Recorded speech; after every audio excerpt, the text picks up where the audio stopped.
بات مختصر رکھوں گا اور یا بس یہی سمجھ لیجئے کہ سورہ فیل ہی کی تلاوت کروں گا. شاید یہ جملہ آپ کی سمجھ میں نہیں آیا ہو. قرآن کریم میں ایک سورہ ہے سورہ بقرہ کاؤ کا 2 پاروں سے زیادہ ہے. ہمارے یہاں تو لوگوں کو عادت بھی نہیں ہے اور جن کے یہاں عادت بھی ہے رمضان میں 1 پارہ روز تراویح میں سننے کی 2 پارے سے زیادہ. کوئی بیچارہ دیہاتی عربی بدو جنگل میں رہنے والا ایک دفعہ شہر پہنچ گیا, مسجد سامنے تھی, نماز کا وقت تھا, اس نے سوچا نماز میں شریک ہو جاؤ. اس دن امام پتہ نہیں کس موڈ میں تھے کہ انہوں نے سورہ بقرہ کی تلاوت شروع کر. اب اسے کیا پتا کہ یہ سورہ کتنا لمبا ہے, اب ختم ہوگا اب ختم ہوگا اب ختم ہوگا. جو میری پچھلے تقریر میں آپ لوگوں کی کیفیت تھی میں دیکھ رہا تھا, اب ختم ہی نہیں ہو رہا ہے. یہاں تک کہ 2 پاروں سے زیادہ.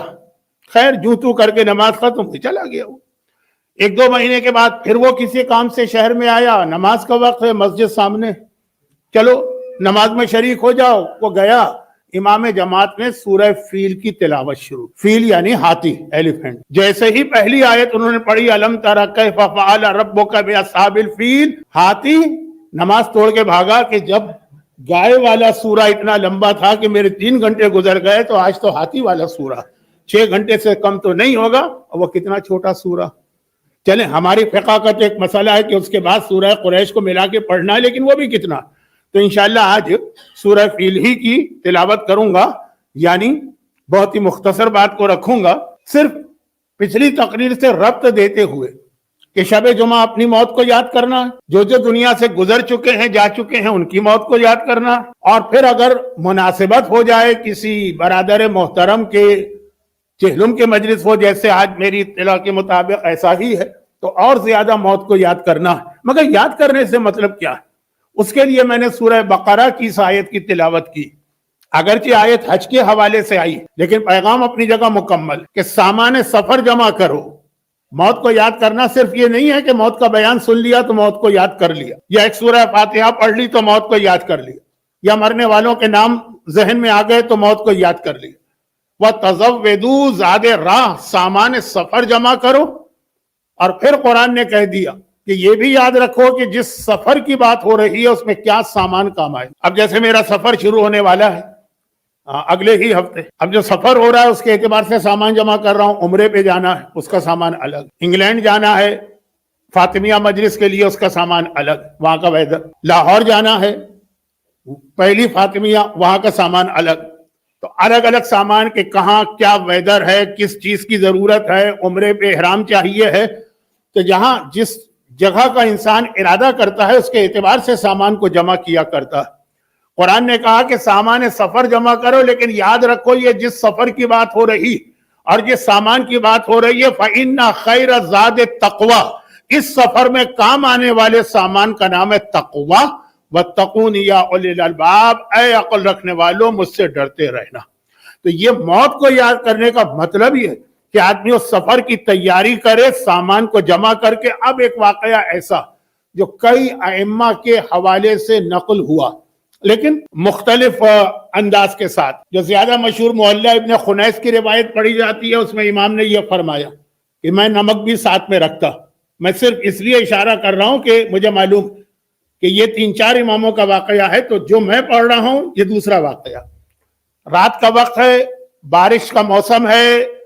اب آج کل تو میڈیا کی ترقی کی وجہ سے آپ حضرات کو معلوم ہے کہ سعودی عرب میں بھی بارشیں ہوتی ہیں, بہت زیادہ ہوتی ہیں, طوفانی ہوتی ہیں اور عجیب انداز کی ہوتی.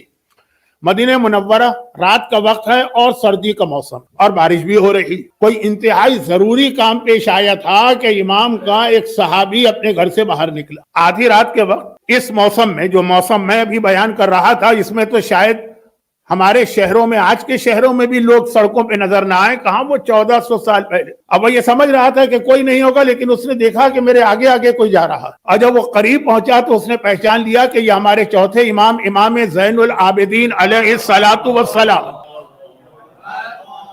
اور اس نے دیکھا کہ امام کے کندھے پہ سامان ہے. گھبرا کے آگے بڑھا کہ فرزند رسول, یہ رات کے وقت آپ نکلے ہیں, یہ سامان مجھے دے دیجیے, آپ کہاں یہ زحمت اٹھائیں گے. امام نے کہا نہیں, میں سفر پہ جا رہا ہوں, یہ سفر کا سامان. اب جو مسافر ہے, یہ تو آدمی سفر پہ نہیں جا رہا ہے نا, یہ تو ایک گھر سے دوسرے گھر جا رہا ہوگا. امام سفر پہ جا رہے ہیں، سامان سفر ہے، تو میں کہاں اٹھا کے چل سکتا ہوں؟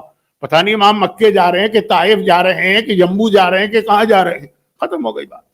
وہ اپنے راستے پہ گیا، امام اپنے راستے پہ گئے۔ 10 15 20 25 دن کے بعد، 1 مہینے کے بعد وہ امام کے گھر کے قریب سے گزرا تو دیکھا امام تشریف فرما، اور امام نے اشارے سے اسے بلایا، وہ قریب آیا۔ امام نے کہا کہ بھائی تم 1 مہینے سے نظر نہیں آئے، کہاں تھے؟ اب میں ایک ضمنی طور پہ ایک جملہ کہہ دوں، ڈرتے ڈرتے کہ کہیں یہ ہاتھی والی تقریر پھر گائے والی تقریر نہ بن جائے، صرف ایک جملہ۔ امام باقاعدہ اپنے گھر پہ جو مجالس کا اہتمام کرتے تھے تو اس طرح لوگوں کو بلاتے تھے۔ بہرحال اب یہ موجود نہیں، 1 مہینے نظر نہیں آئے۔ کہا تم 1 مہینے سے نظر نہیں آ رہے، کہاں تھے؟ کہا کہ فرزند رسول آپ کب واپس آئے؟ امام نے کہا میں گیا کہاں تھا جو واپس آیا؟ کہا مولا وہ اس رات کو جو بارش ہو رہی تھی اور سردی کا موسم تھا تو آپ نے مجھ سے یہ فرمایا تھا کہ آپ سفر پہ جا رہے ہیں، وہ سامان سفر آپ کے پاس ہے، تو میں سمجھا کہ کم سے کم 1 مہینے کا سفر تو ہوگا، پرانا زمانہ۔ امام نے کہا اس سفر سے تم کیا دنیا کا سفر سمجھے تھے؟ میری مراد تھی آخرت کا سفر، اور وہ سامان سفر سے مراد وہ صدقہ خیرات کا لفظ میں استعمال نہیں کروں گا کیونکہ اردو میں یہ لفظ بہت برا بن کے رہ گیا۔ صدقہ بہترین عبادتوں میں، خیرات ہمارے ہاں خیرات کس معنی میں آتا ہے؟ بھیک۔ عربی میں خیرات خیر کی جمع ہے، خیر خیر، بہت سارے خیر جہاں جمع ہو، لیکن خیر بات صحیح ہے کہ میں اردو میں مجلس پڑھ رہا ہوں، عربی میں تو نہیں پڑھ رہا ہوں۔ تو امام نے کہا کہ یہ جو میں غرباء مدینہ کی مدد کرتا ہوں، الفاظ میرے ہیں، وقت کم ہے، میرے ہاتھ پاؤں پھول رہے ہیں، بہت ساری باتیں آپ تک پہنچانا، تو امام نے کہا کہ یہ جو میں ہر رات کو مدینے کے غریبوں کی مدد کے لیے جاتا ہوں، وہی سامان لے کے جا رہا تھا، یہ وہ سامان ہے جو اس سفر موت میں اور سفر آخرت میں میرے کام آنے والا، اصل سامان وہ۔ تو اب یہی قرآن بھی کہہ رہا ہے کہ تقوی جمع کرو، یہی امام بھی بتا رہے ہیں کہ اندھیری رات کو نکلے ہیں غریبوں کی مدد کے لیے۔ اچھا اب اس میں واقعے کی اختتام تک پہنچتے پہنچتے بہت ساری اور اہم باتیں آ جاتی ہیں، لیکن چونکہ وہ آج کا موضوع نہیں، یہاں رک کر اب میں ایک بات عرض کرنا چاہتا ہوں۔ ذرا سا بے ترتیب ہو رہی ہے میری تقریر وقت کی کمی کی وجہ سے۔ تو امام نے فرمایا یہ تقوی ہے جو تمہارے کام آنے والا ہے۔ غالباً اب انگلش اسپیچ میں مولانا محترم بھی اس حدیث کی جانب اشارہ کر رہے تھے جو آپ نے ویسے بہت سنی ہوگی کہ جیسے ہی کسی آدمی کی موت ہوتی ہے، موت کا مطلب کیا ہے؟ موت کا مطلب ختم ہونا نہیں ہے۔ اردو میں ایک بہترین لفظ اس کے لیے استعمال ہوتا تھا اور ابھی بھی استعمال ہوتا ہے، انتقال، یعنی منتقل ہو جانا، ٹرانسفر ہو جانا، شفٹ ہو جانا ایک جگہ سے دوسری جگہ۔ موت کا مطلب ہوتا ہے خالی انتقال۔ تو اگر آپ کے والدین لاہور میں ہیں، کراچی میں، اور آپ یہاں پر ہیں تو اس اعتبار سے انتقال ہوا، آپ یہاں، تو موت کا مطلب ایک دنیا سے دوسری دنیا میں جانا۔ جیسے ہی انتقال ہوتا ہے موت ہوتی ہے۔ وہ حدیث غالباً انگریزی میں پڑھی جا رہی تھی، میں پوری انگریزی تو نہیں سمجھتا، آدھی بھی نہیں سمجھتا، 1/3 بھی نہیں سمجھتا۔ خلاصہ یہ ہے کہ بہت مشہور حدیث کہ اس وقت 2 کامنٹس کیے جاتے ہیں مرنے والے کے بارے میں، ایک اس دنیا کے لوگ کرتے ہیں، اس دنیا کے لوگ کرتے ہیں۔ اس دنیا کے لوگ یہ کہتے ہیں کہ بھئی یہ مرنے والا گیا دنیا سے کیا چھوڑ کے گیا، اور اس دنیا کے لوگ سوال کرتے ہیں اچھا ایک نیا آدمی آیا یہ کیا لے کر آیا؟ تو وہاں سوال یہ ہوتا ہے کیا لے کر آیا، اور جو کیا لے کر آیا یہی قرآن کا پیغام تھا کہ تقوی۔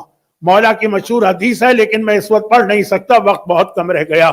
یہاں پر اب میں رک کر ایک آخری بات جو اصل میرا آج کا موضوع تھا، اور اس حوالے سے مجھے بہت سی باتیں عرض کرنا تھی لیکن اب وقت کم رہ گیا۔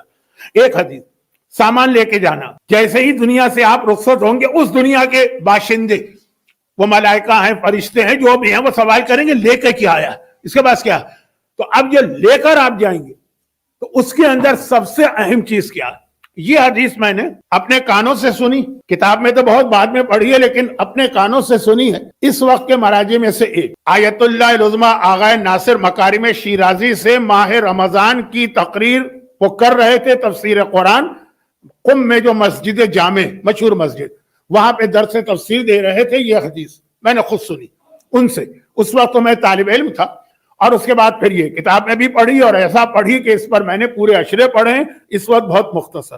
اور وہ یہ ہے کہ ایک صحابی پیغمبر کے پاس جا کے سوال کرتے ہیں کہ یا رسول اللہ، اگر مجھے یہ پتا چل جائے کہ میرے مرنے میں صرف 1 دن باقی رہ گیا، کل میری موت ہونے والی، صرف 24 گھنٹے میرے پاس ہیں، تو میں کون سا ایسا عمل کروں جو سب سے زیادہ میرے کام آئے مرنے کے بعد، میکسیمم ثواب لے کے کون سا ایسا کام کروں کہ میں دنیا سے جاؤں، بس 1 دن رہ گیا، اب جو کچھ بھی آپ کو حاصل کرنا ہے، جو نیکی کرنا ہے، جو ثواب لینا ہے 24 گھنٹے میں، تو میکسیمم ثواب مجھے کس عمل میں ملے گا؟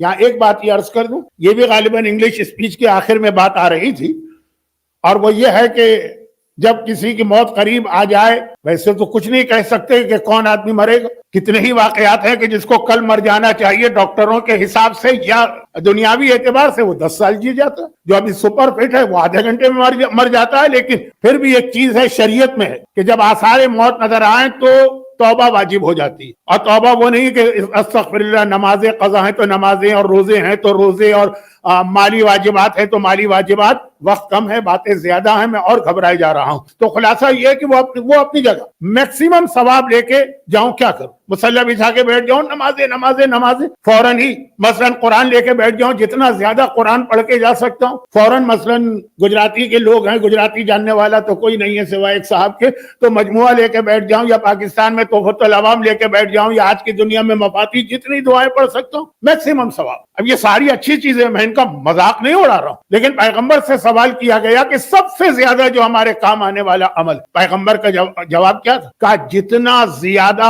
حلال و حرام کا علم حاصل کر سکتے ہو وہ علم حاصل کر لو اس 24 گھنٹے میں. سب سے زیادہ قبر میں یہ کام آنے والا. اب ذرا یہ سوچی کہ 24 گھنٹے کے بعد ہم کو قبر میں جانا ہے، قبر میں حلال و حرام ہمارے کس کام آئے گا؟ وہاں کون سی حرام کون سی حلال، وہاں ہمارا کوئی اختیار ہی نہیں. لیکن پیغمبر فرما رہے کہ یہ جو علم لے کے جا رہے تم، دین خدا کا، شریعت خدا کا علم، اگر آج تمہیں 50 مسئلے معلوم ہے اور کل 60 مسئلے معلوم ہو جائے، چاہے ان پر عمل کی ضرورت ہی پیش نہ آ جائے، لیکن یہ جو تمہارا علم اتنا بڑھ گیا ہے، یہ خود تمہارے ہر عمل کا ثواب بڑھا دیتا ہے. بھئی علماء کا، مجتہدین کا، مراجع کا اتنا ہائی اسٹیٹس اسلام نے کیوں قرار دیا؟ وہ ان کے علم کی وجہ سے قرار دیا ہے، ورنہ ہو سکتا بہت احتیاط سے بات کر رہا ہوں کہ کمی وقت کی وجہ سے کوئی مس انڈرسٹینڈنگ نہ ہو سکتا کہ بعض سنت نمازوں میں، بعض سنت اعمال میں ایک عام مومن ان کے برابر ہو، یا شاید ان سے بھی زیادہ ہو. بھئی نماز وہ ویسے ہی پڑھیں گے جیسے آپ پڑھتے، روزہ وہ ویسے ہی رکھیں گے، لیکن صرف علم کی وجہ سے. کہ 24 گھنٹے اگر تمہارے پاس رہ گئے ہیں تو جتنا ہو سکے حلال خدا اور حرام خدا کا علم لے کے دنیا سے جاؤ. وہ امام معصوم جو اپنے چاہنے والوں سے اتنی محبت کرتے ہیں کہ ان کو بچانے کی خاطر اپنے گھرانے کو قربان کر دیا، وہ یہ بھی تو کہتے ہیں میں پسند کرتا ہوں اس چیز کو، میں پسند کرتا ہوں، محبت کرتا ہوں اس چیز کو کہ میرے ماننے والوں کو کوڑے مارے جائیں تاکہ وہ دین خدا بھی نہیں ہے یہاں پہ، حلال و حرام کا علم حاصل کریں. کیونکہ یہ یاد رکھیے، آج کے دنیا میں کون سی دنیا؟ جس کے اندر یوٹیوب ہو، جس کے اندر فیس بک ہے، جس میں واٹس ایپ ہے، جس کے اندر اتنے زیادہ کمیونیکیشن کے وہ ذرائع ہیں جو ہمارے نوجوانوں کو بھی بیکار ہیں، بڈھوں کو بھی بیکار ہیں، عورتوں کو بھی بیکار ہے، مردوں کو بھی، غلط انفارمیشن دے کر. اس وقت کوئی چیز اگر آپ کو بچانے والی ہے، یہ حلال خدا اور حرام خدا کا علم ہے. اور میں یہاں رک کے ایک بات کہہ دوں، امام معصوم کی ایک حدیث، بہت مشہور حدیث، کیونکہ انگلش اسپیچ میں بھی جس وقت میں انٹر ہوا تھا ہال میں، تو کچھ سرکار سید الشہداء کا، کچھ آقا حسین کا ایک خطبہ بیان کیا جا رہا تھا. میں پھر معذرت کر لوں کہ میں کچھ سمجھ نہیں پا رہا تھا زیادہ، لیکن اتنا تو سمجھ گیا نا کہ امام مظلوم کا ایک خطبہ. تو امام مظلوم کے اس خطبے کا ایک جملہ جو کربلا کے میدان کے مشہور خطبات میں سے ایک، کربلا کے میدان میں امام نے کئی خطبے دیے، لیکن جو بہت مشہور خطبہ جس میں امام نے کہا تھا ہیہات من الذلہ، جس میں امام نے فرمایا تھا کہ انسان کے لیے عزت کے ساتھ مر جانا ذلت کی زندگی سے بہتر ہے. وہ جو امام کا مشہور خطبہ ہے، اس کا ایک جملہ یہ بھی تو ہے نا، اور بہت آج کل پڑھا جاتا. مجھے یاد ہے کہ 45 سال پہلے جب میں پڑھتا تھا تو بہت کم لوگ پڑھتے تھے، لیکن آج بہت پڑھا جاتا. امام نے فرمایا کہ اے یزیدیوں، تم جو میرے سامنے اس وقت اس میدان میں آئے ہو، میرے خون کے پیاسے ہو. تو پھر امام نے پہلے تو ان کو نصیحت کی، آخر میں کہا لیکن مجھے پتا ہے تم پر اثر کچھ نہیں ہوگا. کیوں اثر نہیں ہوگا؟ کیا اس لیے کہ وہ حسین کے دشمن ہیں؟ کہ یہ وجہ نہیں. لقد ملئت بطونکم من الحرام، اس لیے اثر نہیں ہوگا کہ تمہارے پیٹ حرام غذا سے بھرے ہوئے، مال حرام سے بھرے ہوئے. جب مال حرام پیٹ میں آتا ہے تو انسان دشمن امام بنتا. ہمارے یہاں ایک لفظ بہت مشہور ہو گیا، ایک بدقسمتی ہماری یہ ہے جس کی جانب میں نے شروع مجلس میں بھی اشارہ کیا تھا، وہ یہ ہے کہ ہم بات اردو میں کرتے ہیں لیکن عربی الفاظ کو سمجھے بغیر، کیونکہ بہت سے الفاظ مشترک. محب جو شخص بھی حلال کی اولاد نہیں ہے کبھی محب اہل بیت نہیں ہوگا. اب ہمارے ذہن میں اس سے صرف ایک کنسپٹ آتا ہے کہ صرف ایک گناہ ایسا جس کے نتیجے میں انسان حلال زیادہ نہیں رہتا. خالی ایک گناہ تو نہیں ہے نا. اب یہ بھی روایتوں کا جملہ ہے کہ جو رزق حرام کھاتا جاتا چاہے اس کی ولادت حلال طریقے سے ہوئی ہو لیکن پرورش اگر اس کی حرام غذا پہ ہو رہی ہے تو وہ بھی اس کیٹیگری میں آ جاتا. میں بہت کھل کے وہ لفظ بھی نہیں کہنا چاہتا ممبر پہ اور وقت بھی نہیں ہے میرے پاس. تو امام نے فرمایا کہ تم دیکھیے بات بالکل واضح ہے نا کہ تم کربلا کے میدان میں اس لیے آئے ہو کہ میرے دشمن ہو, لیکن یہ دشمنی بنی کیوں ہے؟ ٹھیک ہے ہم نے یزید کو مان لیا, ہم نے کچھ اور کو مان لیا کہ ان کی دشمنی بہت پرانی, مگر یہ جو 30,000 کا لشکر آ گیا ہے, آج کے لوگ جو اس وقت پیدا بھی نہیں ہوئے تھے جب میرے مولا کی تلوار بدر و احد میں چل رہی تھی, کہا تمہارے پیٹ میں جو رزق حرام و مال حرام پہنچا. یہ تو بہت مشہور حدیث ہے, لیکن اس کے ساتھ ملا کے دوسری حدیث مولا نے بھی فرمایا اور چھٹے امام کی بھی حدیث ہے کہ جس نے حلال خدا اور حرام خدا کا علم حاصل نہیں کیا وہ رزق حرام سے بچ ہی نہیں سکتا. اس کے مال میں اس کے رزق میں کہیں نہ کہیں حرام آ جائے گا, اور خاص طور پر آخری زمانہ. آج کل تو بہت زیادہ میں نے ایسے کلپ دیکھنا, میرے پاس تو وقت نہیں ہے لیکن تھم نیل تو دیکھ لیتا ہوں نا. بس ظہور کا زمانہ آ گیا ہے, بس امام آنے والے, بس تیار ہو جائیے, یہ خود گمراہی کی قسم ہے. لیکن اتنی باتیں آج میں چھیڑ دوں گا تو یہ تو گائے سے بھی بڑی بات ہو جائے گی. تو مختصر یہ کہ ظہور امام کے زمانے سے پہلے کے بارے میں حدیث ہے نا کہ اس وقت کی حالت یہ ہوگی کہ مومن 1 درہم حلال کا حاصل کرنا چاہے گا وہ نہیں ملے گا, اور اس کو حرام نہیں چاہیے. 70 درہم حرام کے خود چل کے اس کے گھر میں آئیں گے, کہے گا مجھے نہیں چاہیے حرام, لیکن حرام آ کے رہے گا. اور اس کے لیے معصوم نے فرمایا کہ ایک یہ وجہ بھی ہوتی ہے. اب میں بہت چھوٹی سی ایک مثال آپ کو دے دوں اور یہ بھی بتا دوں کہ یہ بھی ایک بہت اہم موضوع ہے جس پہ مجھے گفتگو کرنے کا بہت شوق ہے. کون سا موضوع؟ آج ہماری مرجعیت پہ جو حملے ہو رہے ہیں. بہت ساری باتیں میں نے چھیڑ دی نا, لیکن بہت مختصر کر کے مکمل کر رہا ہوں. مرجعیت, ہماری مرجعیت پہ بہت زیادہ جو حملے ہو رہے ہیں اس کو ذہن میں رکھ کے یہ بات سنیے گا. اور وہ یہ کہ اگر یہی حلال و حرام کا علم نہ ہو تو آدمی خود بخود مرجع کا دشمن بن جاتا ہے, چاہے اس کا ارادہ دشمنی کا نہ ہو. معلومات نہیں ہے نا, یعنی ہاف نالج کتنی خطرناک ہے. چھوٹی سی ایک مثال دے دوں, بات ختم کروں. ایصال ثواب کی مجلس ہے. اب جب کسی کی موت ہوتی ہے تو یقیناً فطری بات ہے اس کے گھر والوں کو اس کا رنج اور دکھ ہوگا, غم ہوگا, آنکھوں میں آنسو آئیں گے. جب بھی وہ یاد آئے گا بہرحال ایک سرد آہ تو آدمی بھرے گا, یہ فطری بات. لیکن اس کے ساتھ بہت ساری شرعی ذمہ داریاں بھی. ان میں سے جو مشہور ہیں وہ تو ہم لوگ کر لیتے ہیں, غسل, کفن, دفن وغیرہ. لیکن اس کے مرنے کے بعد جو اس کی میراث ہوتی, جو ہمارے یہاں لیک آف نالج کی وجہ سے اس کے اندر حرام پہ حرام پہ حرام پہ گناہ ہو رہے ہیں. اب چھوٹی سی بات میں کہہ رہا تھا نا, 2-3 باتیں مثالیں دوں گا اور بات ختم کروں گا. مثلا ہماری شریعت یہ بات طے شدہ ہے کہ جب کوئی شخص مرتا ہے تو اس کی اموویبل پراپرٹی میں زمین ہے, مکان ہے, باغ ہے, بیوی کا حصہ نہیں ہوتا. اس کے بعد جو اسٹرکچر کھڑا ہے اس کے اندر بھی اس کی قیمت میں حصہ ہوگا, خود اصل چیز میں نہیں ہوگا. بہت کم اس کا خیال رکھا جاتا. اچھا اول تو یہاں آسٹریلیا میں آنے کے بعد تو اب یہ طے کرنا بھی مشکل ہے کہ مرنے والا جو مر گیا تو اس کا مکان اس کا ہے یا آدھا اس کا ہے, آدھا اس کی بیوی کا. کچھ طے نہیں ہوتا. چل رہا ہے معاملہ چل رہا ہے. لوگ کہتے ہیں جی وہ پیمنٹ ہم نے کیا تھا اور اس کے بعد مورگیج بیوی کی تنخواہ سے جا رہا, تو بیوی جو مورگیج دے رہی ہے ایز اے مالک دے رہی ہے کہ آپ کو قرضہ دے رہی, کوئی طے نہیں کرتا. بعد میں سارے مسئلے کھڑے ہوتے ہیں. میں اتنی تفصیلی بحث میں نہیں جانا چاہتا ہوں, لیکن ایک مختصر سی بات, 2 مثالیں میرے ذہن میں آ رہی ہیں. ایک کا تعلق عبادات سے ہے, ایک کا تعلق معاملات سے ہے. بس اسی پہ آج کی بات ختم کرتا ہوں. یہ تیاری ہے قبر کی.